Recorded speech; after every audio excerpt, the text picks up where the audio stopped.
Isda? Hindi. Dito sa Barangay Pitpitan, Bulacan, manok ang tinatapa. Nandito tayo sa Chayong Stapahan kung saan matatagpuan ang original chicken tinapa. Mula sa isang simpleng ideya hanggang sa magiging patok na produkto ng barangay, alamin natin ang kwento sa likod nito. Nag-start po siya noong 1970s. Kasi yung dating may-ari niyan, naglalako sila. Tapos may nakita daw silang gawaan din ng tinapa. Tapos nung umuwi sila, nag-try sila. Yun, tuloy-tuloy na. Hanggang ngayon, sinundan pa namin yung hanap buhay nila. Nakaplano din kami na gagawa ng iba. Natapat na birthday nung asawa ko, July. Last July lang yung nangyari nung mag-birthday siya, may natirang chicken. Tapos naisipan niya na pausukan.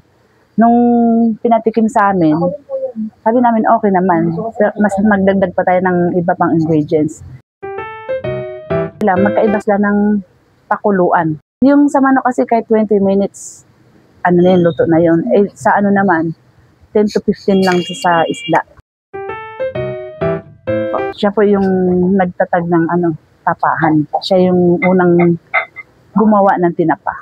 Balitsahin po ng asawa ko. Ito ay patunay na tayong mga Pilipino ay hindi lang basta marunong, kundi malikhain. Sa bawat putahe, sa bawat aroma ng usok mula sa tapahan, nandiyan ang pagmamahal sa lasa at pagpupunyagi sa tradisyon. Ngayon, alam na natin kung paano nagsimula ang chicken tinapa ng Chayong Stapahan.